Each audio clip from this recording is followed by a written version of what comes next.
if you look at what's happening in the, drone space, for example, there is disruption happening here. And I think there's a lot that the wearable industry can learn from that. I certainly am looking at it very closely.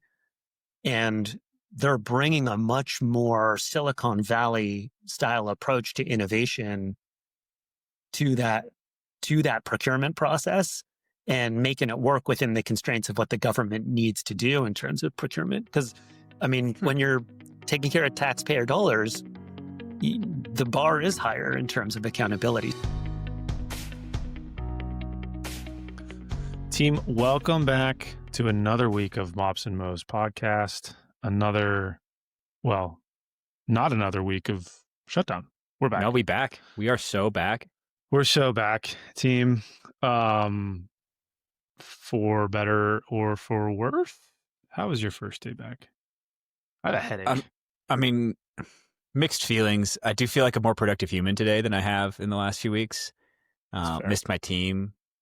It was weird going back though. Tough. And had to hurry in the morning. I haven't had to hurry in the morning for a few weeks.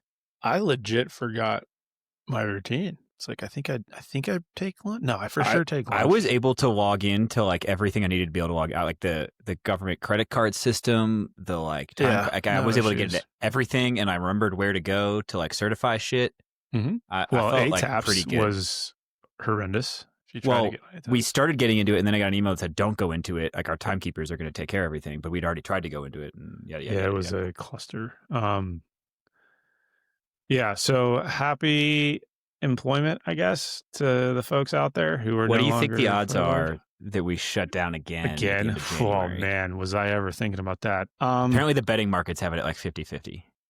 Well, yeah, what else could you ask for? I think 50-50, man, it would be insane to think of doing all this again.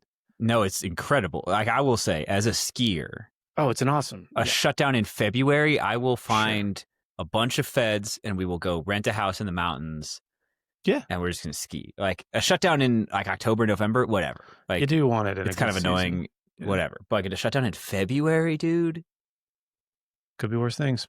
So yeah, happy employment to the folks out there. Welcome back. We're back. And we'll see what happens in January. Man, what a time to be alive. Speaking of, do you have it alive? No, that does not count. That is not a transition. I couldn't think of anything. It's like, how do you transition from a furlough? We're going to bring this one full circle. Oh, there you go. Look at you. Got you. Bringing this full circle, talking about rings of power. Speaking of power, Geoff. We're talking to Geoff Wylde.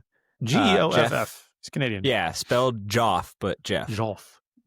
VP and General Manager of Human Performance at Oura, the ring people, full circle, etc. Got the transition there since Drew did not have one. Yeah, no, it was good. So Geoff leads Oura's human performance team, delivering technology solutions that help tactical and critical workforce communities optimize physical and mental readiness. Beginning with an illness monitoring initiative for the U.S. Air Force, which you will hear about in this episode.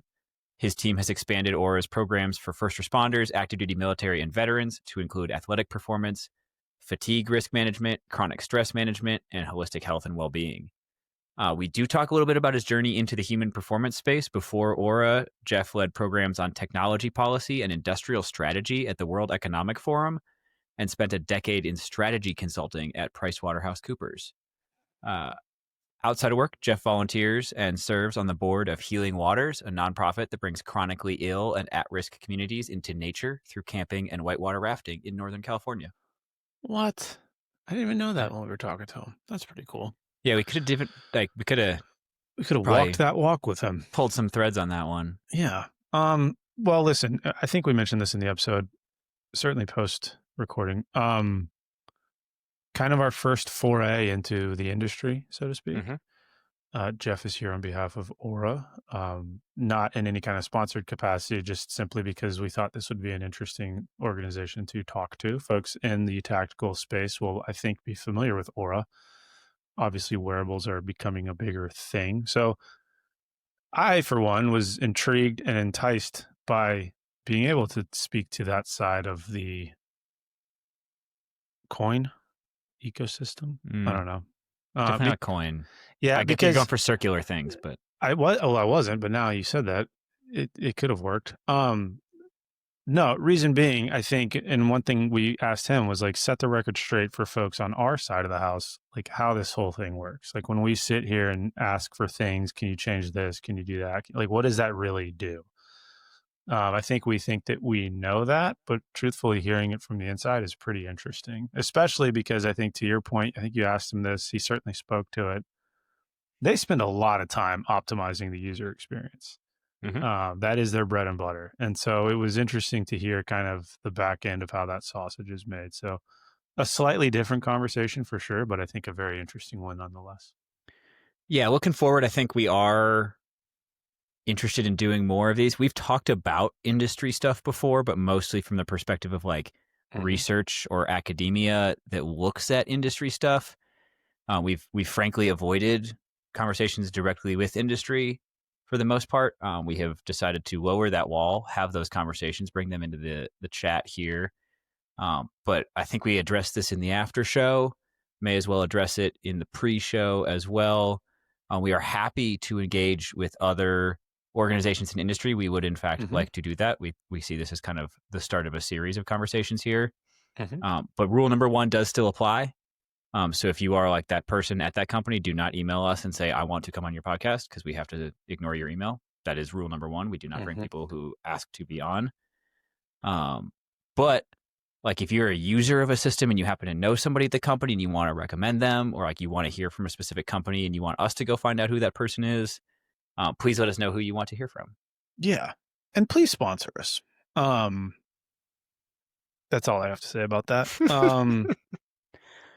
Yeah, I think we've come full circle here in our introduction. So, I'm trying to think of ring stuff. I really You're trying nothing. so hard. It's not coming to you. Yeah, I've been furloughed too long. Guys, enjoy this one. And yeah.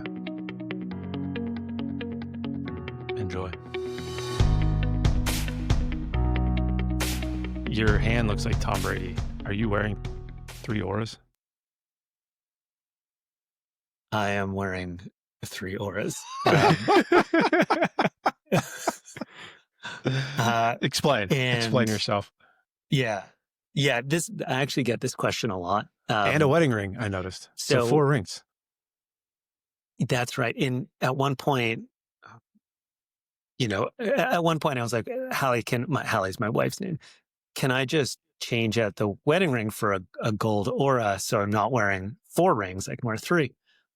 And she didn't like the idea of me being married to my work, so that one didn't go very far. But I'm wearing 3 Oura rings. One, I'm mostly an iPhone user, so one is just my production ring, same production app that anyone goes to the, whatever app store and downloads on your iPhone, and so just that normal experience. Another one is connected to an app that's only available to Oura employees, and that's where we dog food new features. And so we're constantly testing kind of new developments, new user experiences, new features, and we try them out on ourselves before we ship them to the wild. And then the third one is actually pretty new, and that is I'm testing what the Android experience looks like. So not only do I have now 3 Oura rings, I'm also carrying around 3 phones, my personal phone, my work iPhone, and now an Android phone, just to understand what that experience is like, because it is a little bit different than on the iPhone. And so as working at Oura, we want to know our product deeply from all our user perspectives. So. You've teed this up perfectly, so thank you. Your background, as we understand it, is kind of in the business development neck of the woods. So just like walk us through your journey into human performance, into wearables, Oura specifically, if you'd like, but just take us for a walk.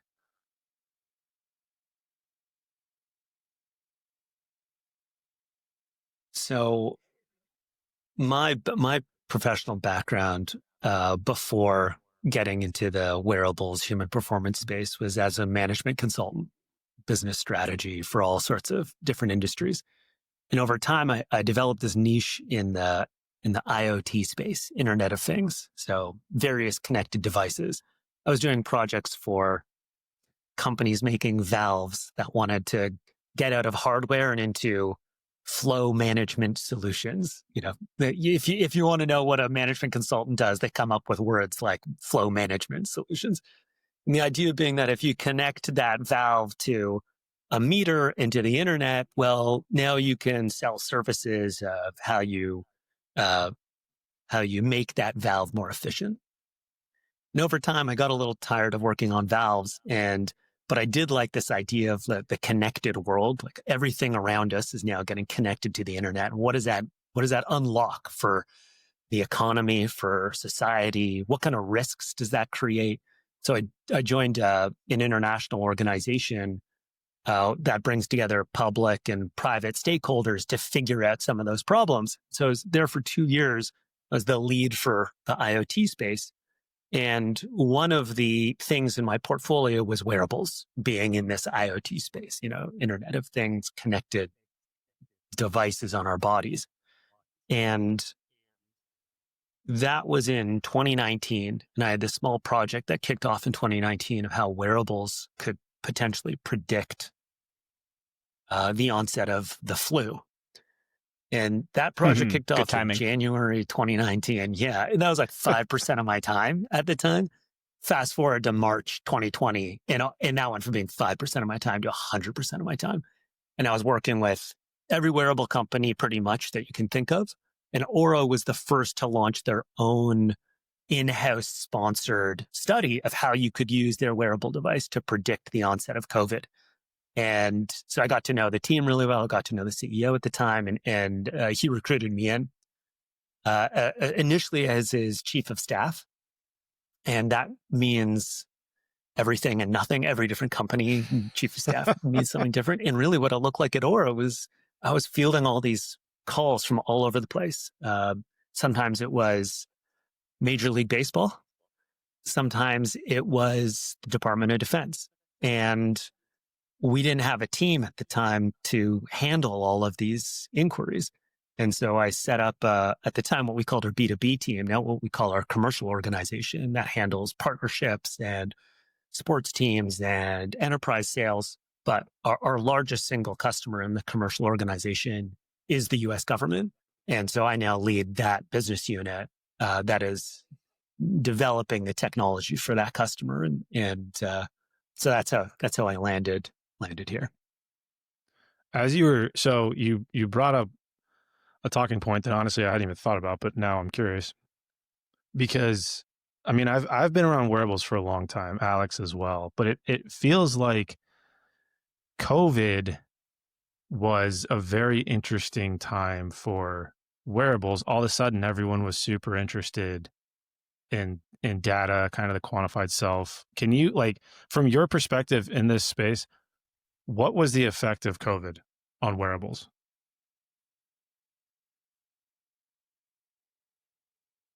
I like to say that it seems like 90% of the population got a master's in epidemiology in 2020.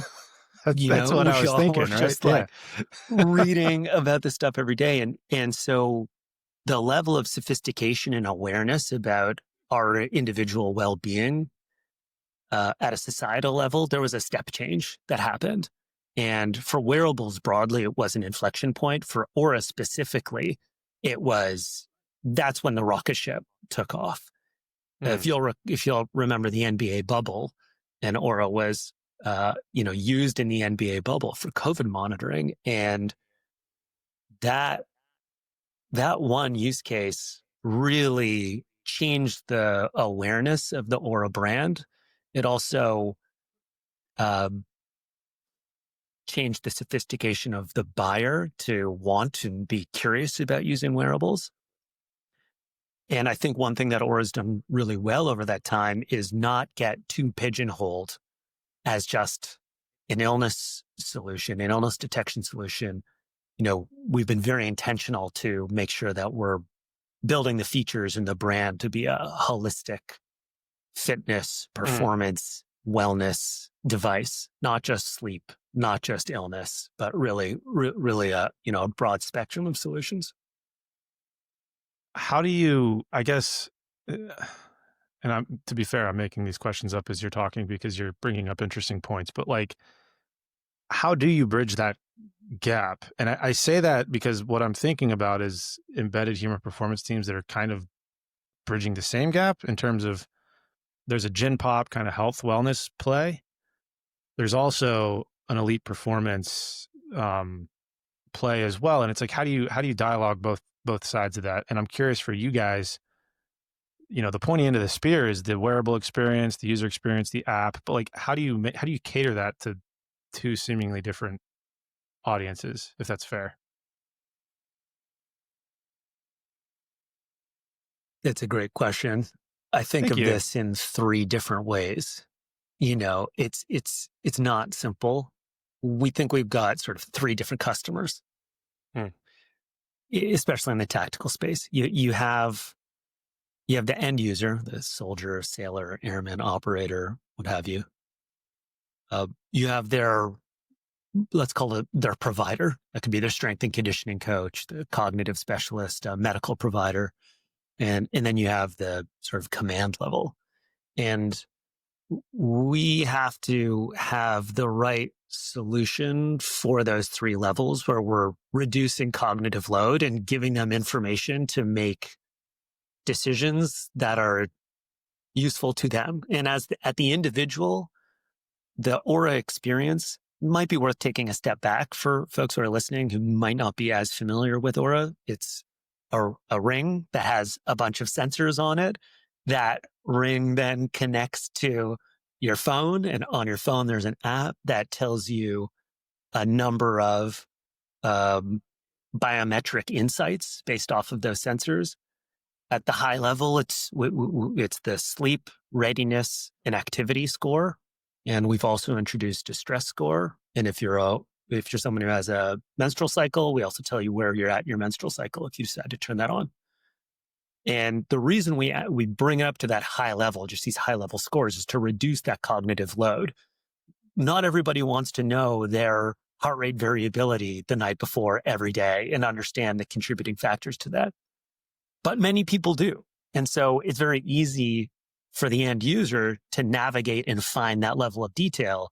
But some people just want to wake up and see, I've got an 88 readiness score today. I'm ready to crush it. Or I've got a 54. I got to be mindful and do something that's going to help me extend my utility today. That end user experience then drives all sorts of behavior change to improve those scores. And one thing that we see in the tactical space, I'd say the biggest behavior change we see is alcohol use reduction. And that's just geared to the end user. And that end user experience is pretty flexible. What we give to the provider is then that insights or alerts for how they can better target and service that end user as an advisor or a coach. And then at the command level, what we try to provide are the sort of aggregated insights of how ready is this unit? Do you need to be changing some policy or training cadence or operational cadence to maintain readiness? Just to understand how readiness is being degraded or enhanced over time at a sort of aggregate level. So you mentioned backing up and explaining what Oura is. We have found that some of our best episodes, we just flow with like the topics that come up, and that is what has happened so far. I do want to kind of get on track with a little bit of planned conversation. Yeah, I blame Drew. So to back up and like frame this conversation a little bit, I know something we've talked about on the podcast before is how a lot of people made their decisions about like what they think of wearables 5-10 years ago. And accuracy has come a long way. The different things we can measure has come a long way. The different form factors on the market have come a long way. So I just want to take a second and ask about the form factor decision for Oura. Why a ring when so many other people are doing wrist-based wearable stuff?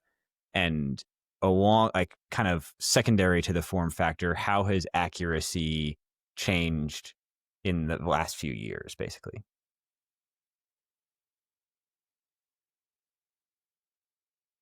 Oura is a ring because of accuracy, full stop. And it's not for fashion, although that's like a nice secondary effect. It's not for wearability even, although again, a nice secondary effect is that a lot of people it's easier to sleep with a ring for many people than, a large device on the wrist. But really the one genius insight that the founder of Oura had was that due to the proximity of the palmar digital arteries that go up through your finger, and we can get the sensors right next to those arteries, we can get a really accurate and consistent biometric signal with less battery output. And when you put those things together, it results in a more accurate signal and less data being lost. And that's really the one genius insight behind Oura. And over time, we've invested tens, maybe hundreds of millions of dollars to then build on that insight and build the technology to continuously improve either the accuracy of those core measures like resting heart rate or heart rate variability or our sleep staging algorithm, which all of that gets better over time. And then also build this ecosystem of signals on top of that. So adding a body temperature sensor or even bringing in third-party devices like we integrate with Dexcom to bring glucose signals into the Oura app and provide insights of how your sleep or activity levels are impacting your stress and glucose response. And so that was really the insight behind Oura, and that's the core accuracy story. And it's been validated by, you don't have to take my word for it. I'd really encourage folks to go look this up. But it's really based off of that accuracy has been the core of our commercial success, particularly with the US government, who really cares about accuracy and validity if they're going to invest in something. Team, this episode of Mops and Mo's is brought to you by Train Heroic. Train Heroic is a reliable, well-designed platform for programming, tracking, and communicating with athletes. If you've been with us for any length of time, you will know that Train Heroic is the platform that we use to power our own training, long and strong, which you can find at our website, mopsandmos.com. If you're looking for a solid platform to support your own coaching, whether it's your full-time role or a side hustle, Train Heroic is definitely worth checking out. You can use the link in any of our show notes. You can find it in our newsletter, or you can head to our website, mopsandmos.com/training to get your first week for free. So kind of the direction we're planning to take this is to talk about organizational implementations of things like this. I think we've had previous wearable conversations on this podcast, and a lot of the wearable conversation focuses on individual users, what you can get from it, what's best for you, best for your goals, what kind of athlete you are, what you're trying to measure, whatever. And where I think we're going here is how do we implement this in group settings like tactical environments, like military, law enforcement. I think we'll probably blur into medical use cases a little bit potentially.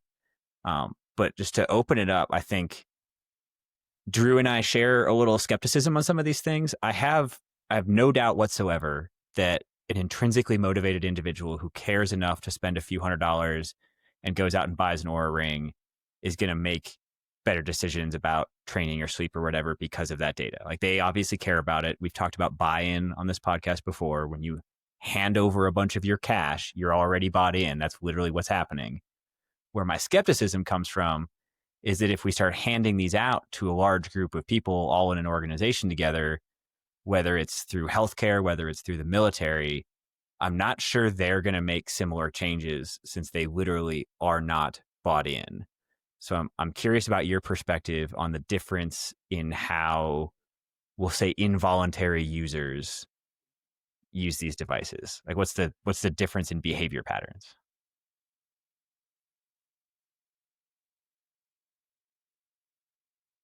This is something we grapple with a lot on my team.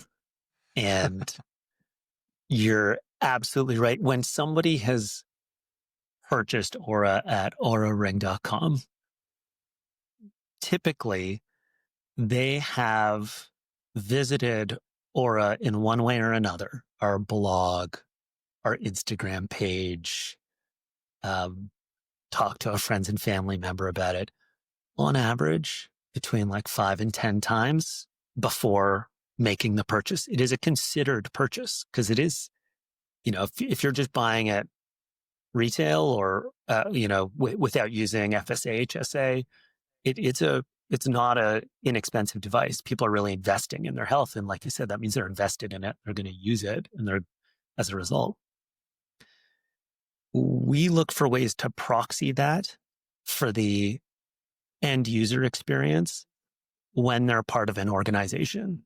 That organization could be in a tactical setting. It could be in a healthcare setting. It could be an employee wellness program. And the core of that is first like education. And on my team, we've hired a number of folks who are ex-military, retired, or have been in the human performance community, advising in tactical environments to provide that credibility when it comes to that education and can relate particularly at this sort of like E4 level. More senior officers we tend to see a little bit easier adoption, let's say. They're a little more invested in their health. And with the, either more junior folks, either enlisted or officers, there tends to need to be a little more education and engagement. So that's the first thing. We invest in that education up front. Another piece of that is that leadership has to model what good looks like. And so we spend a lot of time making sure that the leadership are invested in this, in communicating why this is valuable, not just to the individual at an individual level, but to the unit readiness overall. And we need to tell that story really authentically and be transparent about if this data is being used at an aggregate level, why, and what benefit it's reaping back. And we have to close the loop on that. We then have to show receipts. How is this being used and why? What is the impact? What is the collective impact of an individual managing their own wellness? We have one customer in the special forces community that, for example, reported that their unit had 80% of operators reported reducing alcohol consumption based off of feedback they were getting from the Oura Ring. And that survey response was shared back to the unit, which led to further buy-in in the program. And that kind of transparency and feedback loop, I think, is really, really critical. But I kind of want to throw this back to you two and get your perspectives on this and what you think folks like Oura or others in the community can do to also kind of, as you said, get that investment, get that buy-in. Well, my follow-up question was going to have to do with that anyway. This is blurring my identities together, but I'm also involved in a study that's using wearables with service members. It is not Oura Ring, sorry. But one of the challenges I've run into is every wearable I've used before to include an Oura Ring, I've popped it out of the box, downloaded the app, done the thing, been kind of off to the races pretty quickly. And I think that's true of most people who decided independently to get the device, is they cared enough to figure it out a little bit. Completely the opposite in the research or organizational utilization world. I have had people come in 6 months, 12 months into being a participant in the study and still have no idea how to do the most basic utilization of the device. That's how to find their data, how to start an activity mode, anything, nothing. Totally. And these are people that I know had to sit through an hour-long education on how to use the device, but I think they weren't. I think a piece of it is you can't hand somebody a sexy new thing in a box and then expect them to sit there and pay attention to you while you go through a brief on the thing when they still haven't opened it and put it on yet. So I think part of it is navigating the user experience of like getting a new device, and how much do you have to like just mess with it before it's time to get educated. I'm rambling at this point. I don't really have like a clear question or answer to your question, but I just don't know how you deliver that kind of education in like the right doses at the right times to an audience that didn't necessarily ask for it in the first place. I'm trying to piece together a thought, because this is a conversation I've had. The research point makes a lot of sense, actually. I didn't even think about that. Like when it is, because in our world, the acquisition of wearables often happens in the kind of research setting. And in that case, what we're asking of, in our case, soldiers, but anybody really, hey, do this thing for you, but also for us, like mostly for us, because we want the data, but it's for you, but also for us. And that's different than if I go to Oura's website for me and buy the thing for me and do it for me. And I'm thinking about my kind of identity as a quote unquote wearable cynic. And a lot of that, I think, truly does have to do with the fact that my encounters with wearables across my career have been because they've been given to me to like try a thing. And some of those have been cool. I won't like name brands specifically, but like, I think the answer to your question is hard, because it's the same question that we ask in a lot of different aspects of this space, which is like, how do we make people who don't care, whether that's a wearable, whether that's exercising, whether that's eating healthy. I think what I have seen time and again, you guys, I'm preaching to the choir, but it's like taking somebody who performs at a high level and asking them to add this like 1% thing, because it's going to make a slight difference. Like they're all in. And I think we can become clouded in a positive feedback loop because we think if we collect enough of those people, we've made a difference. But truthfully, it's like, how many non-believers did we convert? That would be the metric I'd be curious in. I say all that, I don't really have a good answer to your question, because it's like, when you get to like big army industrial type levels of people, it's like, man, how do you convert 5,000 people to want to care about sleep? Because a certain percentage of them just don't give a shit, which sounds bad, but I think it's true. I don't know if anything in there made sense, but I'll that's what I would say. offer a way I have seen Oura work. And I have a few like non-traditional opinions about behavior change. And one of my non-traditional behavior change opinions is that fear is pretty effective at getting people to change their behavior. A lot of people in like the behavior change world want you to stick to like a very positive outlook. But I have seen people's behavior change drastically and for long term based on fear. We did a whole episode with a soldier I used to work with, Sergeant Major Espinoza, who like changed his whole lifestyle because of fear and now is like an ultra marathon runner / powerlifter. And the way I have seen the fear thing play out with Oura, and it's always the same two examples. And it's stuff like, so you can get up and give a class on sleep and the things that affect sleep efficiency, sleep latency, whatever. And it's all theoretical as long as it's in the classroom. It becomes personal once you put a device on that monitors it. And the two I hear consistently are, I was shocked about the impact on my sleep score of having a couple beers after dinner, or I was shocked at the impact on my sleep score of having a Chipotle burrito at 9 p.m. Those are the two. It's always a couple beers or a giant burrito. Sounds delicious. you can tell people all the time, like alcohol affects your sleep, even if it doesn't feel like it. Like it may help you fall asleep faster, but it's definitely affecting the quality of the sleep. And then like don't eat huge meals close to bedtime. Like those are classics in every sleep hygiene brief. But as soon as somebody sees it for themselves in their own sleep data, that seems to have an impact on people. Mm-hmm. So at this point, I'll just put the ball back in your court and ask what you guys have seen and figured out in terms of how do you deliver the data in a way that actually changes behavior. But we just ranted for a while. That's all. No, I love a good rant, especially with you two. I think you nailed it. Like you nailed the top three behavior changes we see: 1, alcohol reduction; 2, people eat earlier; and 3, they go to bed at a more consistent time. If they have a dog, they probably kick the dog out of the room too. Like those are the top behavior changes we see around sleep. And it's exactly what you described there, Alex. It's like they see their sleep score gets jacked up 3 times in a row after having, 1 or 2 beers before bed. And then that might be a small enough amount that they don't necessarily even feel it, but the numbers don't lie. And so that causes that behavior change. you still need that person to put the ring on and open their app.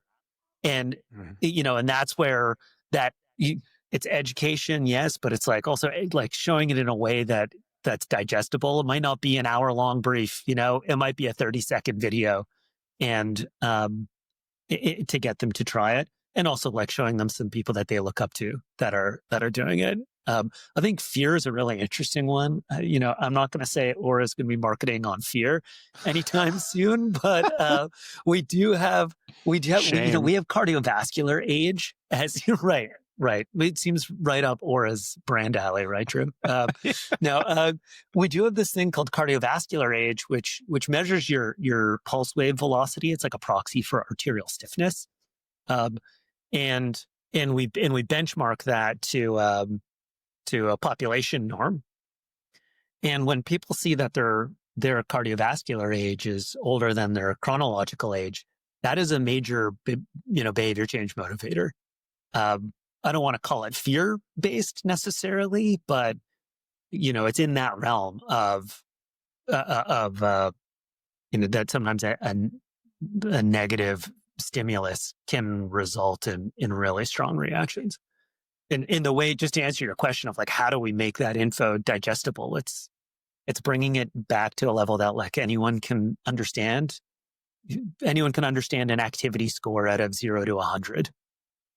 You can dig into the details behind that and understand your metabolic output or whatnot, but or whatever other detail you want to get into, but you got to start at a really digestible, easy to understand number, and that hopefully present it in a way that's going to get people asking more questions about themselves. Have you guys, I don't know if this is even answerable, but like you mentioned arterial stiffness. As you guys add more metrics, more tools, have you noticed a more aggressive reaction one way or the other to something that might be perceived as like a negative reinforcement versus a positive? I'm trying to think how you would even cage that from like a development standpoint, but like a performance enhancer versus like a lifestyle detractor, and do certain metrics bias one way or the other, and does that then create a more aggressive positive behavioral change or not? I don't even know if that makes sense where I'm going with this, but like I'm curious if you guys have noticed anything. Yeah, I mean, it's in our UX, right? Like if you have a bad contributor to your readiness score, it's shown as red. Yeah. We don't, and we highlight that as, hey, there's a behavior that you took or some environmental stimulus or, health stimulus that is a red flag that we want you to take a look at and do something about. Hopefully it's something that's within your control. A lot of it is. Even like illness detection, we have something called symptom radar that gives you an idea if you're trending towards getting ill. It's based off of that COVID work that we talked about at the top of the podcast. And even that, if you're starting to get minor signs of illness, we encourage you to take a day off, prioritize sleep, drink lots of fluid. We know that if you do those things, it reduces the likelihood of your minor signs and symptoms developing into major signs and symptoms. Mm-hmm. So like going off that, and I'm curious about whether you guys have thought about this, played with this, whatever, but like you've mentioned sleep score 0 to 100. That implies that you're like at a percentage of whatever 100% is. I don't know about other people. I've never seen 100 on a sleep score for myself. I think I sleep pretty well, but I've never seen 100.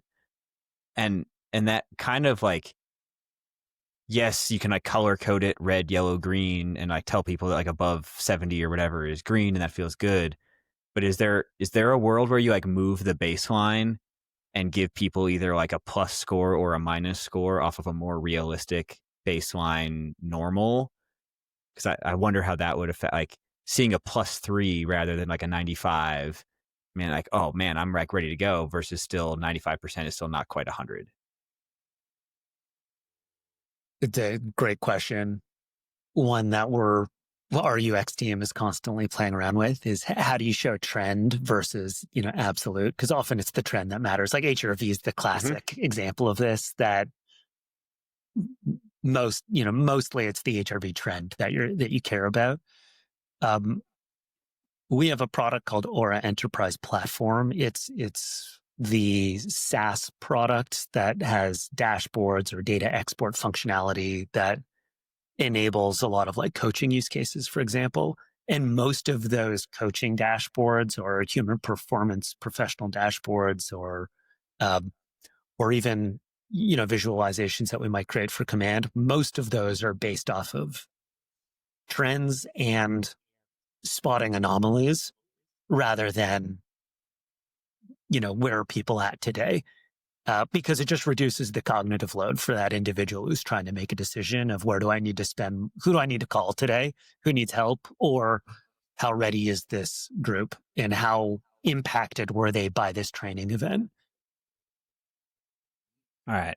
At this point, it's time to move into like one of the meatier / possibly more frustrating parts of this conversation, I think. We said at the top, your background is like business development, and you've been working in this like organizational customer business unit for Oura for a while here. Let's talk defense acquisitions for a second. We've talked about how rapidly technology is moving in this space, how much accuracy has improved over the last couple of years, like new metrics coming on board, new sensors coming on board, all these things. But we work on the government side. The government is not known for moving fast as a customer. Yeah, we've been furloughed for 36 days. So we'll probably have some like more specific follow-ups, but I think as an opening question for this chapter, so to speak, can you just talk about the challenges of navigating doing business with the government? Yeah.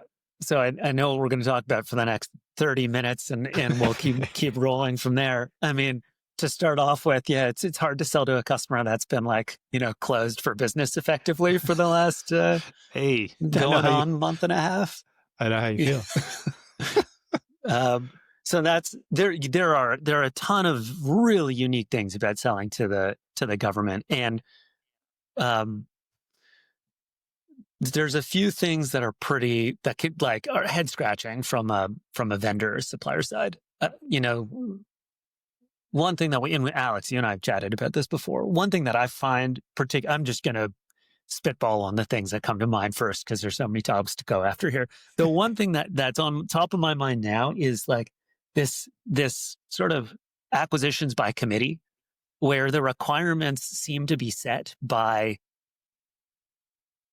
like whoever wants to show up and provide their input. I'm being a little glib, but like you'll get like a solicitation will come out and it'll have dozens and dozens of requirements, sometimes that are in tension with each other, like technically in tension with each other.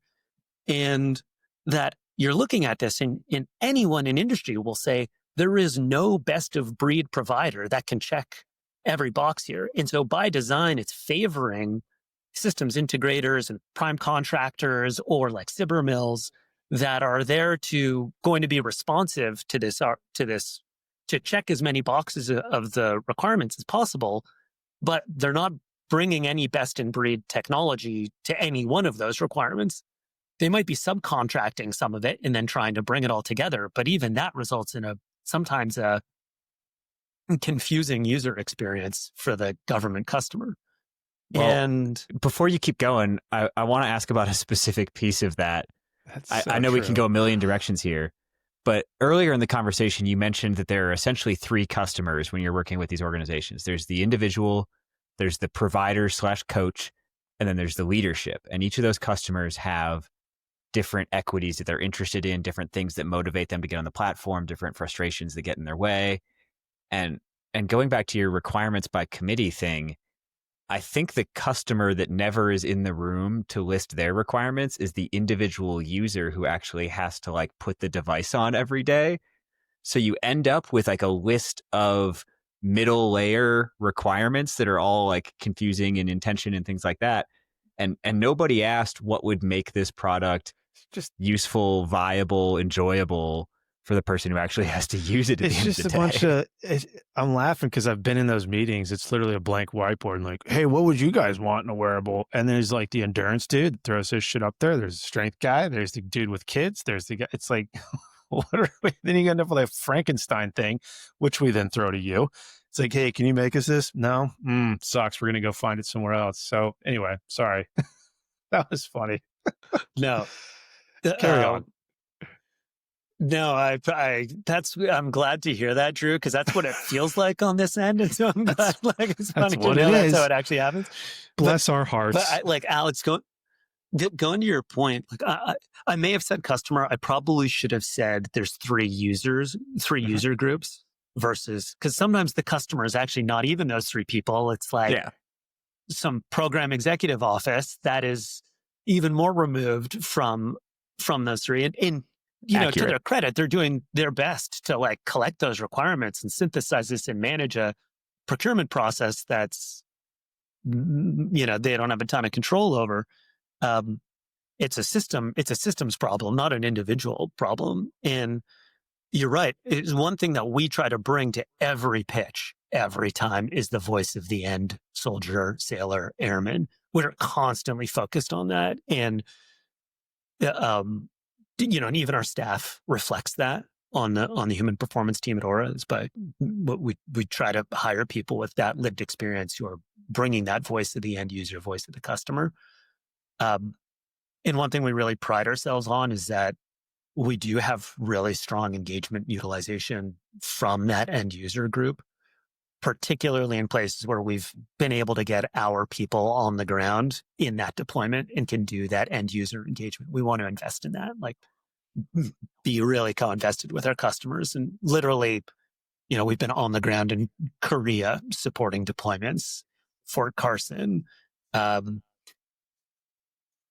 Deployment at sea is a little different. You know, we support folks there. We haven't. I don't think we've had an Oura employee on a aircraft carrier yet, but maybe one day. But we really do want to be on the ground with our customers. It's the best way that we can ensure success. It's the best way we get product feedback, and then we can bring those messages back to the procurement processes.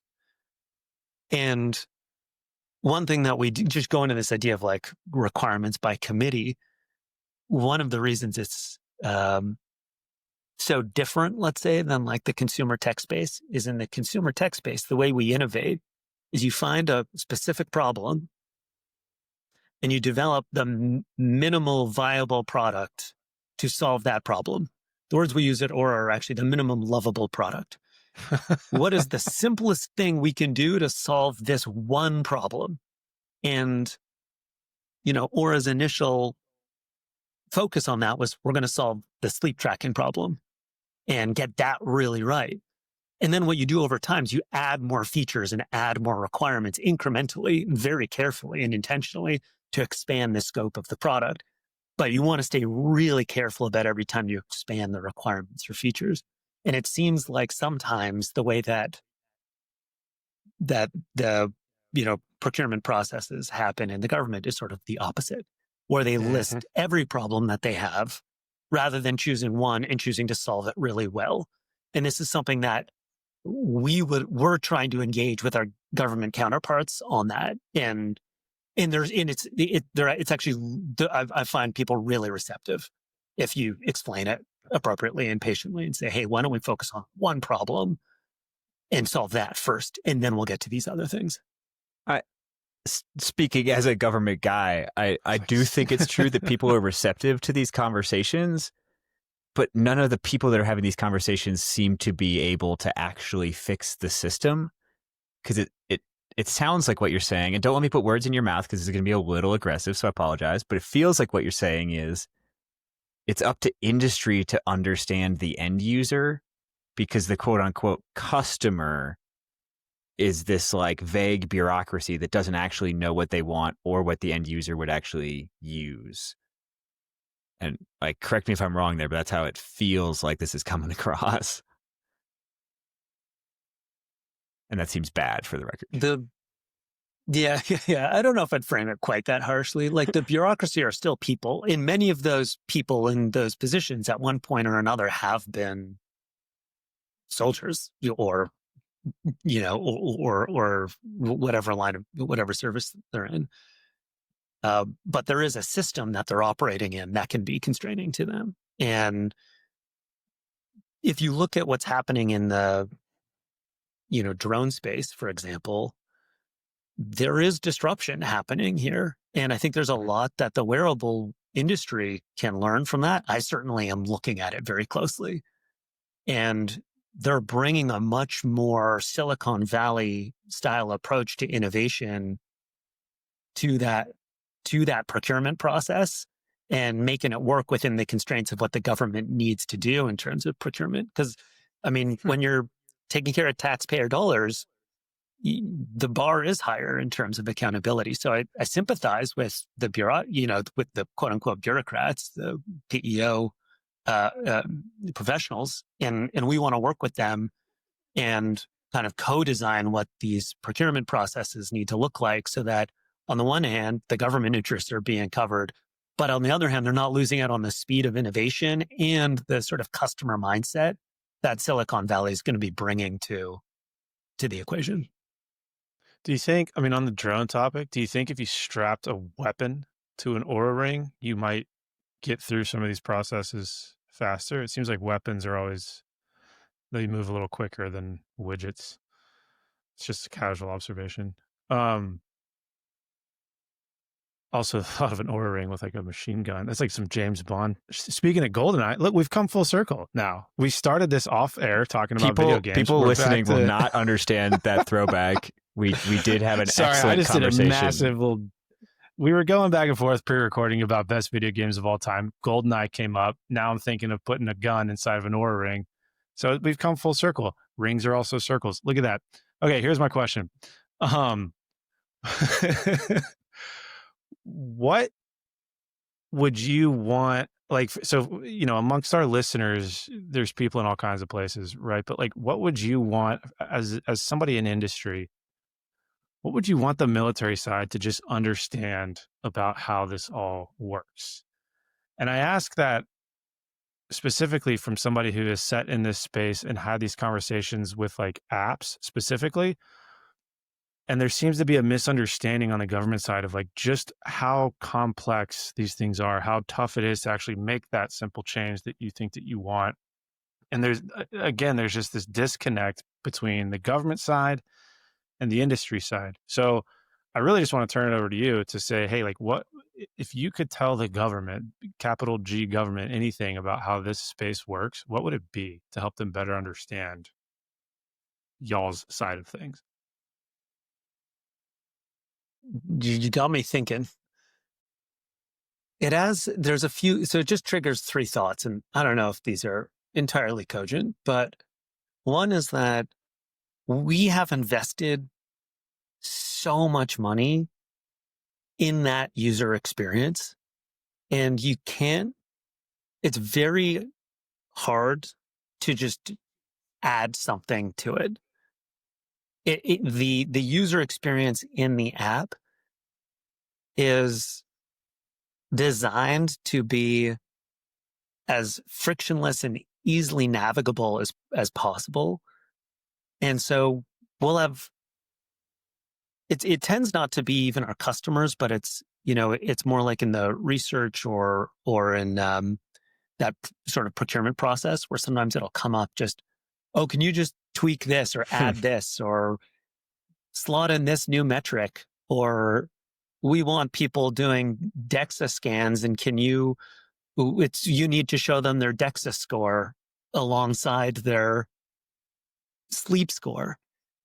And I'm very willing to hear people out and take those requirements, but maybe one thing to communicate back is that user experience is sacred to us.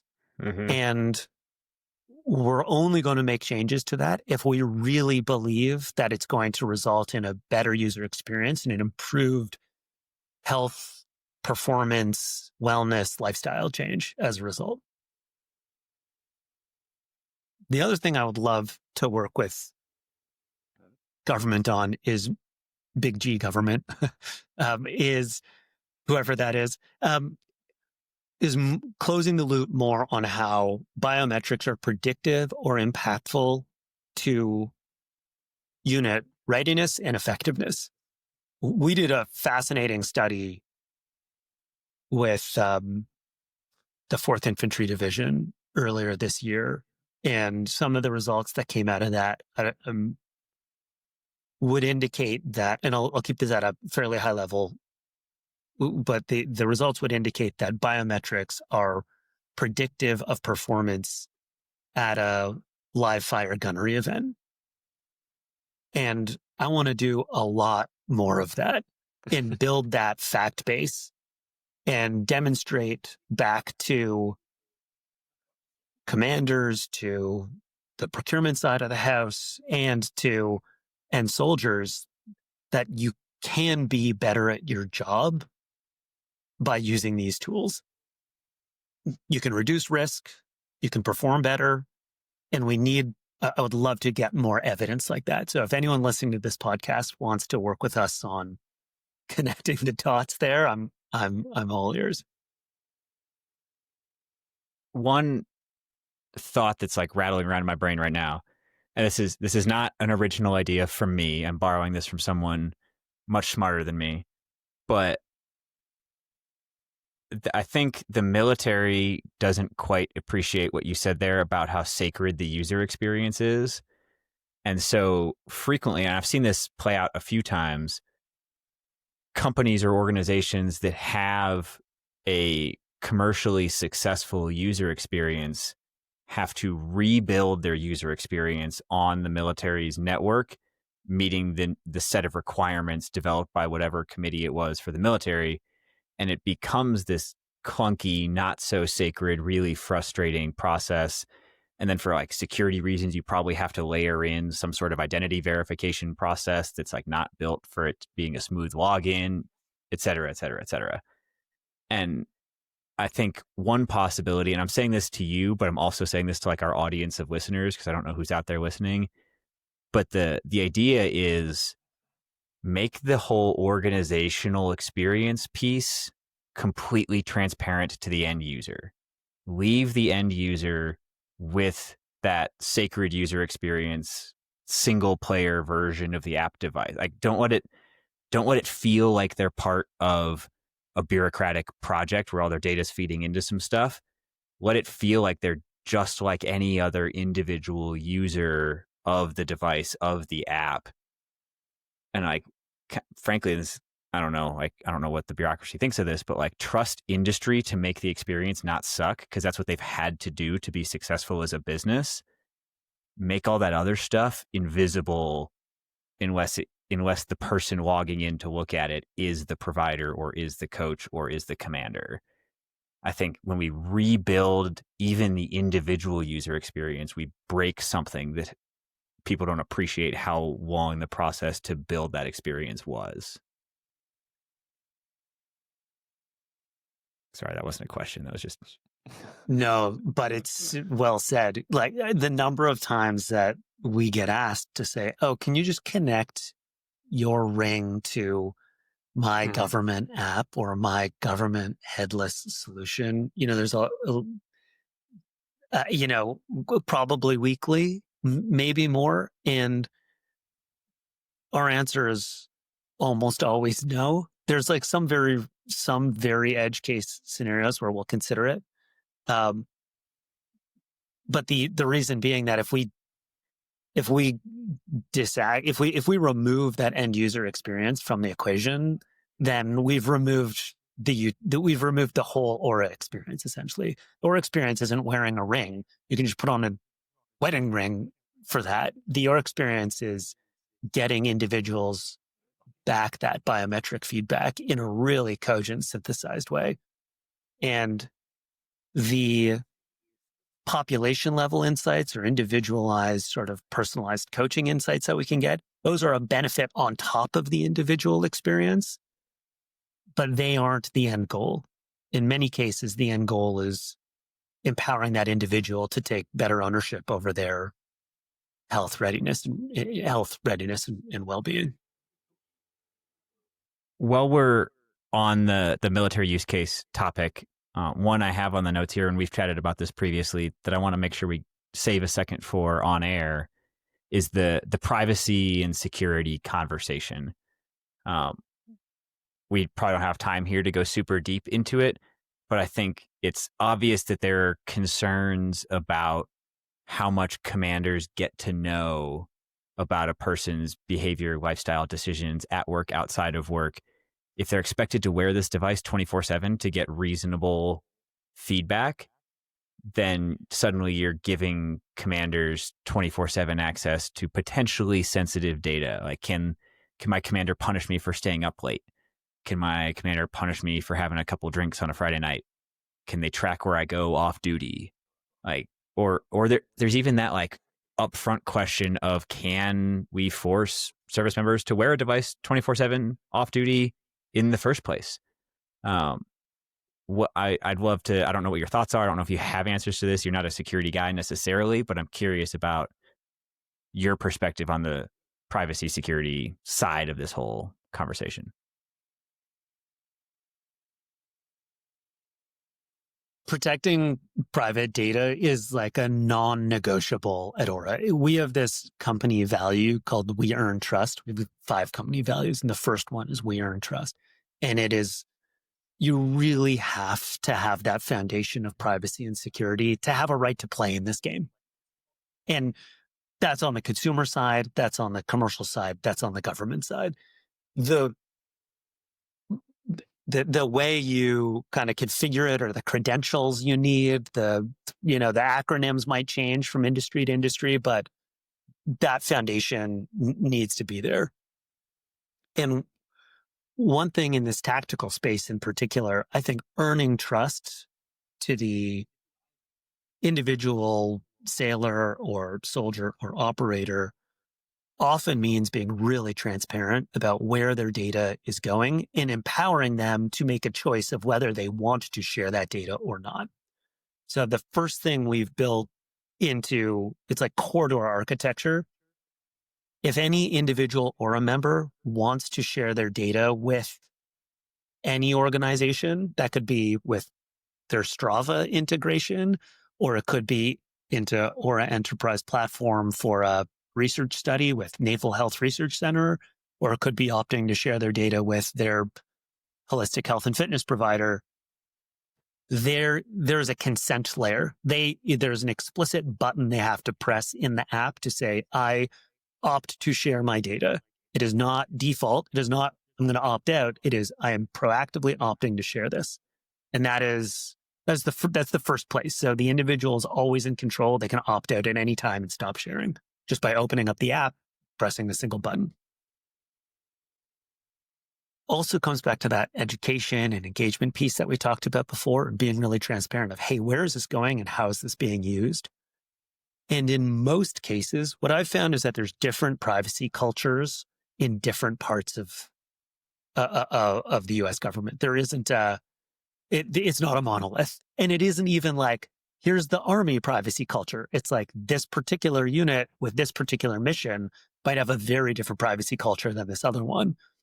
And so it's hard to come up with these, blanket designs. So instead, what we've relied on are like a few key principles that can apply to any of those. So that first one is that consent layer. Like that can apply anywhere. Another thing that we've built in then is on the platform where we aggregate and analyze this data in a really secure environment. We've built in what's called roles-based access control, so that depending on who's accessing that data, their level of access will differ depending on their reason to have access. So if you're a holistic health and fitness provider, I don't know, you're a strength and conditioning coach, maybe there's a reason why you get to see individualized data because you're providing an individualized training plan. And if that member is consented to share their individualized data, maybe you get that. But at the command level, more often than not, that is only aggregated, de-identified. It is, and we make sure that the number of people in that group are sufficient that you wouldn't be able to infer that this outlier is that person. And in almost all instances, that command view is this aggregate de-identified sort of trend level view. Another thing that we often do is everything is de-identified. So all our work with the Navy, most of our work with USASOC, there is no name and email in the Oura system anywhere. It is all de-identified, and it is impossible to know who that individual is. And you wouldn't like it by design. Again, that isn't fit for purpose for every use case. There are use cases where there's a legitimate reason for someone to know who an individual is, but I would say that's the exception, not the norm. Do you have, as we work towards a close, I'm curious, what's like the best use case story for Oura? And it could be military or otherwise, but like when you reflect on like everything that Oura has, all the organizations, et cetera, like what's the one story or narrative that stands out?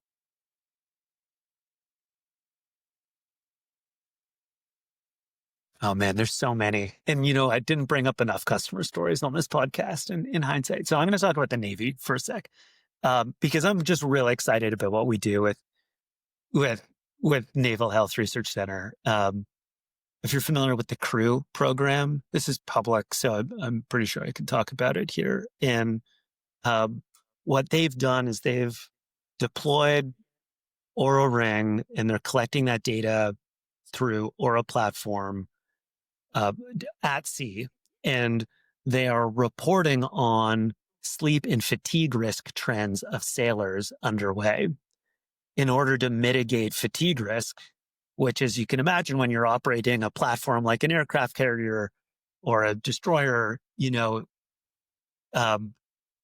that is absolutely critical. And a lot of this came out of the accidents. I think it was in 2014, right? The McCain and the Fitz, that was mandating this. And so I think they're doing real cutting edge operational impact through this. And they're even developing systems now of how can you dynamically adjust the watch bill of sailors while underway based off of their sleep data, essentially dynamically and disconnected. So I think that's like a really powerful use case of how Oura can mitigate operational risk, improve health, wellness, and performance of the individual sailors, kind of tie this all back together and align with really what big G government, it wants to, Drew, to use your phrase please.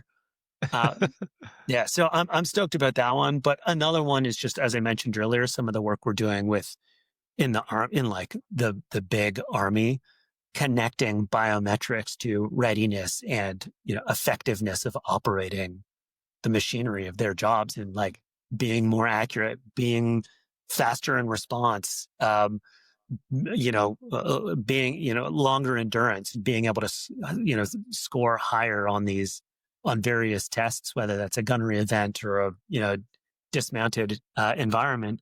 We've been able to show that biometrics can be predictive of that. And if we can predict your performance, then we can take early intervention to figure out what those contributors are, take early intervention to improve performance. Okay. Before we let you go, we have to ask, and I mean, I know some of this is going to be shrouded in secrecy, but do you have any insights into where, I guess maybe a two-parter, like what's next for Oura?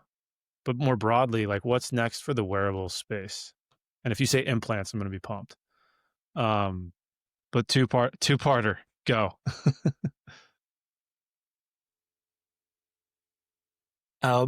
Oura is investing pretty heavily in our healthcare vision. So what's next for Oura? We've hired a chief medical officer this year and built out this amazing clinical staff under him. And I think this is probably a two-part. Actually, this might answer both of your questions. Oura is going to be we're blurring the lines between consumer wellness and like hardcore medical device. And it's a tricky, it's tricky. We're sort of disrupting the traditional way that FDA thinks about this space. And Oura is choosing to very much go about it in a collaborative way with the FDA to say, hey, this is what we're working on. Here's what's going to change.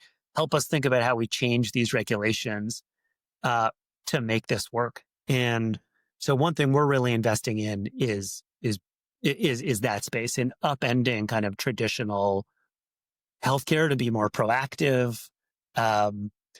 It's not, it's all, you guys have talked about it on this podcast before, like all of the nutrition challenges, the youth activity. And so I think that's an area that Oura is really trying to lean into, much more preventative, proactive healthcare. And I think that's where the industry is probably going more broadly as well. And you're going to see this blurring of consumer tech and healthcare over time. I'm actually not surprised by that answer. And truthfully, I did think you were going to say implants. I'm glad you didn't. Awesome. Well, hey, look, thanks for coming to hang out with us. This has been, I think, Alex, am I wrong here? I think this is our first kind of like industry side conversation. Yeah, we've done like research that touches on industry, but I think this is our first like industry episode. So, hey, thanks for helping us out. Thanks for being the first. Honored to break the seal or something like that. Hopefully, we'll have more. And no, this is great. Thanks, you guys. I really appreciate the opportunity to join you and be part of this conversation.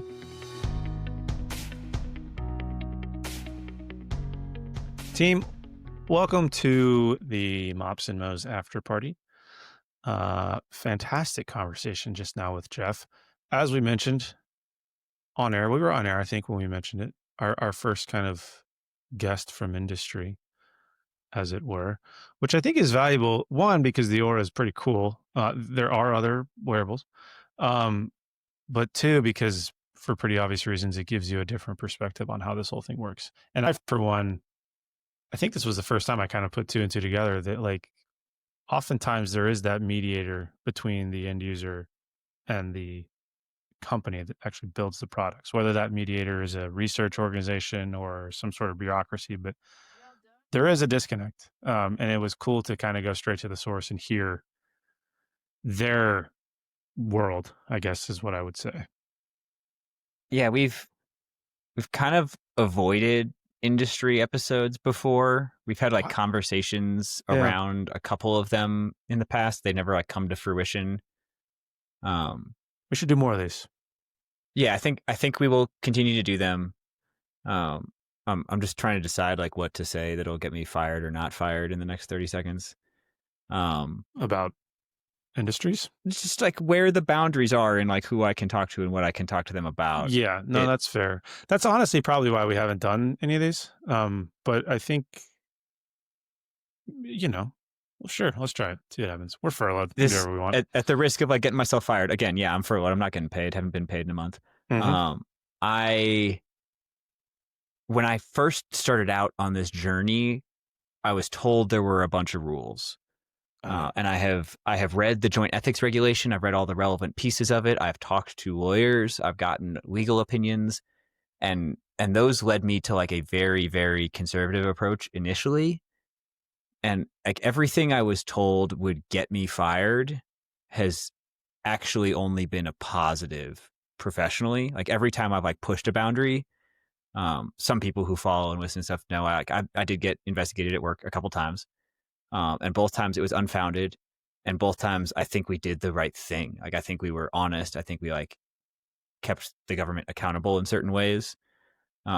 So yes, we have like shifted where the limits are a little bit on who we'll talk to and what we'll talk to them about, but I think we're still playing by appropriate rules here. People who have stayed this long to listen to the after show, maybe you're just like so committed that you're also going to listen to the disclaimer that comes after this, but that disclaimer is important.